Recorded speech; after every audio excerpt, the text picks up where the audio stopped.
नमस्कार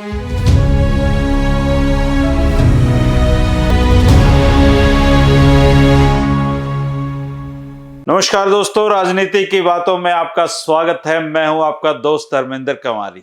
दोस्तों, चौबे बंसीलाल के जीवन पर हम बातें कर रहे हैं, उनकी कहानी को आगे बढ़ाएंगे आज फिर से। और आप जानते हैं कि 1968 में जब उनको मुख्यमंत्री बनने के लिए उनका चयन किया गया तो पूरा देश हैरान रह गया था कि ये कौन बंसीलाल जी आ गए हरियाणा में, क्योंकि उससे पहले पंडित भगवत दयाल जी और फिर राव वीरेंद्र सिंह जी बहुत थोड़े थोड़े समय तक राज चलाने के बाद चले गए थे। और एक तरीके से हरियाणा उस दौर में बहुत बदनाम हो गया था राजनीति के लिए। तो कांग्रेस आलाकमान जब चौबे बंसीलाल को मुख्यमंत्री उन्होंने बनाने का फैसला किया था तो लगा था कि ये कुछ कर सकते हैं, क्योंकि कांग्रेस की नज़रों में वो चढ़े हुए थे और नंदा जी को भी बहुत था। और पंडित भगवत दयाल जी जब बिल्कुल बनी नहीं बात तो चौबे बंसीलाल के नाम पे उन्होंने भी सहमति जता दी थी। दूसरे राजनेताओं की तरह चौबे बंसीलाल को कभी जिंदगी भर झूठ बोलना नहीं आया। और जो प्रेस थी दोस्तों, उनके साथ उनके संबंध कभी भी अच्छे नहीं रहे। और लेकिन उनकी ये कोशिश रहती थी कि प्रेस से हमेशा बचा जाए, लेकिन जब जरूरी होता था तो वो प्रेस का सामना करते थे।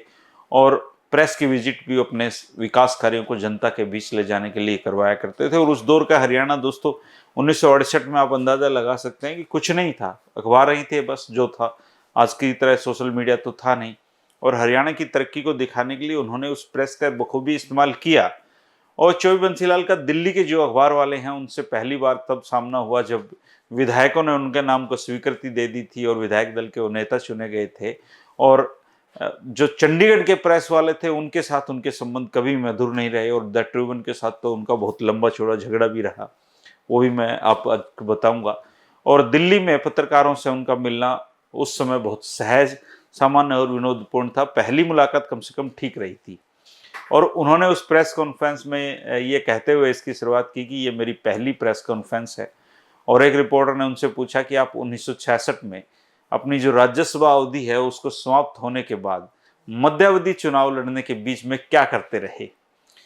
क्योंकि असल में ये सवाल मैच्योर सवाल नहीं था, क्योंकि वो जो दौर था वो एक साल से भी कम समय उस समय बीता था।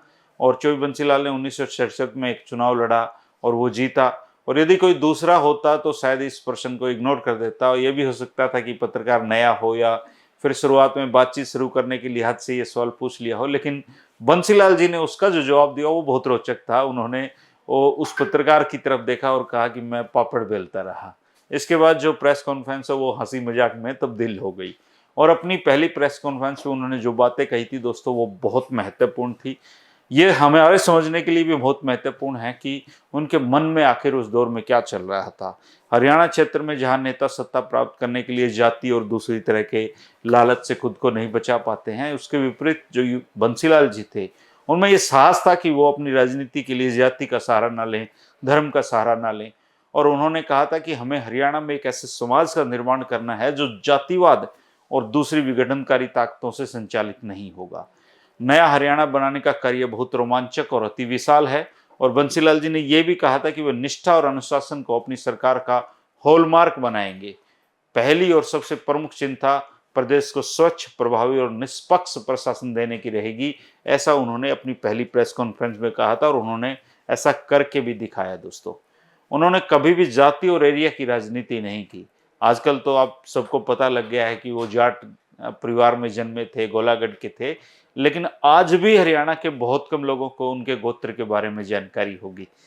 उनका लेघा गोत्र था वैसे, लेकिन वो अपना गोत्र और जाति की राजनीति उन्होंने जीवन भर नहीं की। उन्होंने अपने बच्चों को भी यही सिखाया।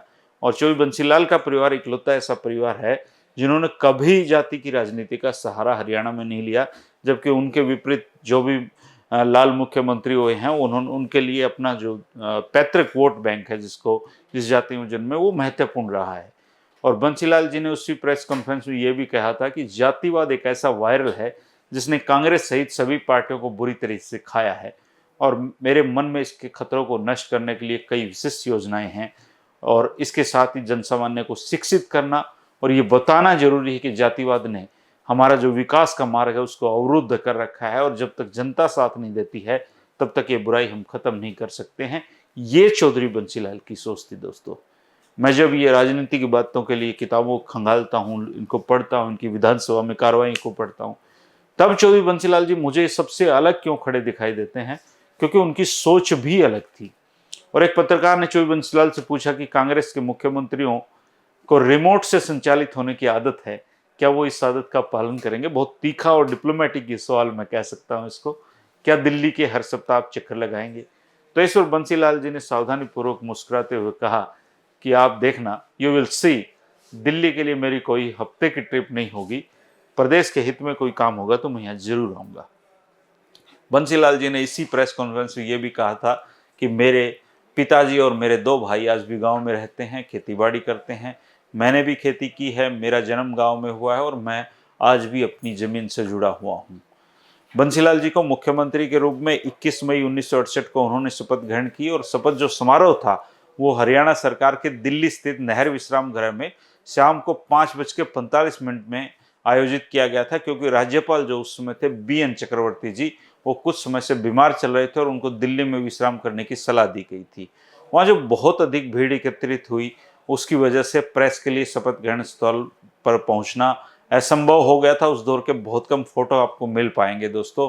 और पत्रकारों से भरी हुई एक बस जो प्रेस इंफॉर्मेशन ब्यूरो से उन्हें लेकर आई थी पत्रकारों को, वो भी विश्राम गृह में प्रवेश नहीं कर सकी थी, इतने लोग हरियाणा से वहां पहुंच गए थे। समारोह बहुत सादा था, क्योंकि ये विश्राम गृह की पहली मंजिल पर एक ड्राइंग रूम में आयोजित किया गया था।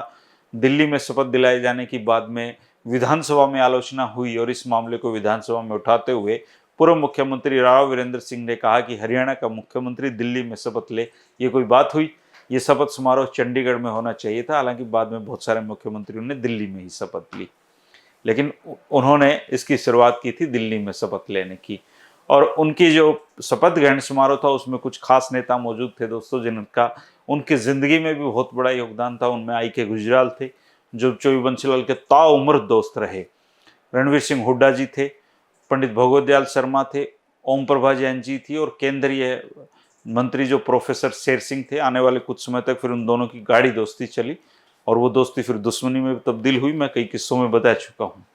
केंद्रीय मंत्री जो थे KC पंत और जगन्नाथ पहाड़िया भी वहां पर मौजूद थे। दोनों के साथ उनकी बहुत गहरी दोस्ती थी। और सबसे पहले चौधरी बंसीलाल को बधाई देने वालों में पंडित भगवत शर्मा थे। शर्मा जी ने उनके पीठ पर हाथ मारा और जोर से कहा, बधाई बंसी। और बंसीलाल जी की पत्नी विद्या देवी भी वहाँ मौजूद थी और उनके पति के साथ उनको भी खूब बधाइयाँ मिल रही थी। हरियाणा सरकार के सचिवों के साथ जब नए मुख्यमंत्री वो बने तो उनकी पहली बैठक हुई। तो पहली बैठक में उन्होंने कहा कि मैं दिल से बहुत साफ और प्रभावी शासन चाहता हूँ, आप किसी भी तरह का हस्तक्षेप प्रत्यक्ष या अप्रत्यक्ष सहन नहीं करेंगे। और RC मेहतानी जो बंसीलाल जी ने के काफ़ी समय से ओष्ठी रहे, उन्होंने बताया कि चौधरी बंसीलाल ने उस पहली मीटिंग में कहा था कि हमारा ये जो हरियाणा है आज, ये एक नगर पालिका जैसा है, लेकिन हम इसको आधुनिक हरियाणा में बदल देंगे। निसंदेह चौधरी देवीलाल ने ऐसा कर दिखाया। उनकी कथनी और करनी में जीवन भर अंतर नहीं रहा। और दोस्तों, किसी भी मुख्यमंत्री के लिए 2 डिपार्टमेंट बहुत महत्वपूर्ण होते हैं। एक तो CID होता है दोस्तों, जो रोज एक पीले लिफाफे में मुख्यमंत्री को पूरे हरियाणा की हलचल एक रिपोर्ट में देता है। और दूसरा सरकार का होता है पब्लिक रिलेशन डिपार्टमेंट। जब भी कोई मुख्यमंत्री पद संभालता है तो DPR एक ऐसे अफसर को लगाता है जो उनका बहुत विश्वसनीय हो, क्योंकि सरकार के कामकाज का सही प्रचार नहीं हो पाता है। और अगर ऐसा नहीं हो पाता है तो इसका नुकसान होता है। उनके प्रधान सचिव उन्होंने बनाए थे SK मिश्रा जी, और उन्होंने इस काम के लिए राम वर्मा जी का नाम चौधरी बंसीलाल को सुझाया और इसके बाद DPR के रूप में राम वर्मा जी को नियुक्त किया गया। राम वर्मा जी की भी एक किताब है, 3 लाल्स ऑफ हरियाणा, और इस किताब में उन्होंने मुख्यमंत्री के साथ अपने संबंधों को उजागर किया है। बहुत सारी कहानियां उन्होंने बताई हैं, उनमें से एक दो मैं आपको बताता हूं। और वो लिखते हैं कि चौधरी बंसीलाल को सिर्फ काम की बातें करना पसंद था, गप्पे हाँकना उनकी आदत में नहीं रहा। इसलिए जो IAS अफसर होते थे वो ये कभी नहीं भांप पाए कि काम के अलावा उनसे कोई बात करनी भी है या नहीं करनी है। इसलिए चुगलियों से वो थोड़ा सा हमेशा बचे रहे। हालांकि सत्ता में बैठा कोई व्यक्ति चुगलियों से बचता नहीं है, लेकिन बंसीलाल जी काफी हद तक बचे रहे। DPR लगने के बाद राम वर्मा जी जो थे वो पहली बार मुख्यमंत्री के कमरे में उनसे मिलने पहुंचे तो RC मेहतानी ने उनका परिचय करवाया और इसके बाद चौधरी बंसीलाल ने फाइल से नजर उठाकर वर्मा जी की तरफ देखा और पूछा कि कहाँ के रहने वाले हो वर्मा जी। तो वर्मा जी ने जवाब दिया, जी जरा राजस्थान का। बस इतनी ही वो मीटिंग थी। इसके बाद मीटिंग खत्म हो गई। वर्मा जी ने भी जान लिया कि इनसे बात करनी है, 2 टूक करनी है, फिर लौटाना है। बंसीलाल जी ने फाइल में अपना ध्यान लगा दिया और वर्मा जी वापस लौट आए। इसके कुछ दिन बाद डीपीआर राम वर्मा जी ने जो अतिथि गृह था सरकार का, उसमें संवाददाताओं के लिए एक डिनर का आयोजन किया गया। वो जरूरी था कि पत्रकार उस समय के जो थे वो डीपीआर को जान ले, डीपीआर उनसे दोस्ती कर ले ताकि कवरेज में दिक्कत कहीं ना आए, कोई जरूरत पड़ने पे मदद ली जा सके। और उस समय चंडीगढ़ में दोस्तों केवल 20 पत्रकार होते थे। आज तो आप अगर ईंट मारोगे तो वो पत्रकार के ऊपर लगेगी, लेकिन उस समय 20 ही होते थे। और उनमें से सबसे महत्वपूर्ण द ट्रिब्यून उस समय था, जो हिंदी या पंजाबी संस्करण उस समय नहीं था, इंग्लिश का ही था। द स्टेट्समैन था, द टाइम्स ऑफ इंडिया के पत्रकार होता था, हिंदुस्तान टाइम्स के होते थे, इंडियन एक्सप्रेस के होते थे, पेट्रियट के होते थे, नेशनल हेराल्ड का भी एक पत्रकार था, और इसके साथ जालंधर से प्रकाशित कुछ पंजाबी और उर्दू के अखबार और दिल्ली के कुछ हिंदी पत्र भी तब छपते थे। और खास बात यह कि 1968 में चंडीगढ़ में किसी भी अखबार के पास अपना खुद का फोटोग्राफर नहीं था, द ट्रिब्यून के पास भी नहीं होता था। वे फोटो कवरेज के लिए जो सरकार का विभाग है जनसंपर्क, उस पर निर्भर करते थे। और दोस्तों वो दौर बहुत शांतिपूर्ण दौर था, आज की तरह सोशल मीडिया के मारामारी वाला दौर नहीं था। वर्मा जी ने डिनर में पत्रकारों के लिए अच्छी विस्की की व्यवस्था करवाई थी।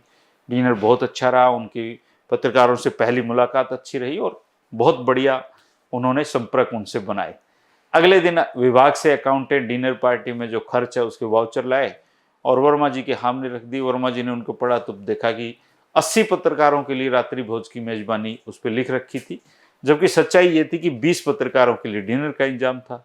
वर्मा जी ने इसका कारण पूछा तो कहा कि क्या आप मुझसे धोखाधड़ी करवा रहे थे? तो उन्होंने कहा नहीं सर, ये धोखाधड़ी नहीं है, असल में सरकार की जो पार्टियां होती हैं उनमें शराब परोसने की अनुमति नहीं है, इसलिए शराब पर खर्च किए गए पैसों को अगर एडजस्ट करना है तो उसमें मेहमानों की संख्या बढ़ाकर दिखानी पड़ेगी। इसके साथ उन्होंने बताया कि आप पहले ऐसे व्यक्ति नहीं है, आपसे पहले भी जितने डीपीआर थे वो भी ऐसा ही करते आए हैं, संयुक्त पंजाब में भी ऐसा हुआ है। अब वर्मा जी धर्म संकट में थे, उन्होंने वाउचर तो वहां रखवा लिए और पहली बार वो डीपीआर बने थे और कहीं मन में डर भी था कि चोई बंसीलाल को अगर पता लग गया तो क्या होगा। तो वो रोजाना मुख्यमंत्री से सुबह मिलना होता था डीपीआर का, क्योंकि वो जो महत्वपूर्ण खबर थे उनके बारे में उनको बताया करते थे, जो अखबार में छपे होते थे दिखाना पड़ता था उनको। तो अगले दिन वर्मा जी उनसे मिलने गए तो वर्मा जी ने कहा कि सर ऐसे ऐसे मैंने एक डिनर पार्टी दी थी और वाउचर में ऐसे अकाउंटेंट ने कहा कि 80 के साइन कर दो, तो खर्चा तो हुआ है लेकिन पार्टी 20 की थी। तो चोई बंसीलाल मुस्कुराए और उन्होंने पूछा कि फिर आप शराब क्यों पिलाते हो, उनको बंद कर दो। बंसीलाल जी बहुत शाकाहारी थे और शराब उन्होंने जीवन में कभी पी नहीं। इसके बाद राम वर्मा जी ने कहा कि सर फिर तो हमारी डिनर पार्टी में कोई पत्रकार आएगा ही नहीं। इस पर चोई बंसीलाल मुस्कुरा कर कहा अगर शराब पिलाना इतना ही जरूरी है तो फिर आप मेरी परमिशन ले लो। इसके बाद एक प्रपोजल तैयार किया गया और वो प्रपोजल मुख्यमंत्री को भेजा गया, मंजूरी मिली, फिर फाइनेंस डिपार्टमेंट गया, इस तरीके से करके बजट पास हो गया। और उसके बाद जो सरकार का जो जनसंपर्क विभाग है उसकी पार्टियों में लीगली सरकार की अनुमति से शराब आज तक पिलाई जाती है। तो जो चंडीगढ़ के पत्रकार साथी हैं या जो जनसंपर्क विभाग की शराब पीने वाले पत्रकार साथी हैं, उनको चौधरी बंसीलाल का शुक्रिया अदा करना चाहिए, नहीं तो छिप छिपा कर पिलाते थे वो। तो वो बजट की जो व्यवस्था है वो राम वर्मा जी के दौर में हुई थी, तो राम वर्मा जी का भी वो धन्यवाद कर सकते हैं। इसके अलावा सुबह एक जो अखबार था वो द ट्रिब्यून वो पढ़ते थे, लेकिन द ट्रिब्यून के साथ उनका बहुत लंबे समय तक किसी खबर को लेकर झगड़ा रहा और इवन बताते हैं चौधरी बंसीलाल ने द ट्रिब्यून की सर्कुलेशन तक उस समय मुश्किल कर दी थी, उनके विज्ञापन बंद कर दिए थे। लेकिन इसके बावजूद वो द ट्रिब्यून रोजाना पढ़ा करते थे। हालांकि उसके बहुत सारी अलग सी कहानियां हैं दोस्तों, लेकिन पत्रकारों के साथ उनके संबंध कभी अच्छे नहीं रहे।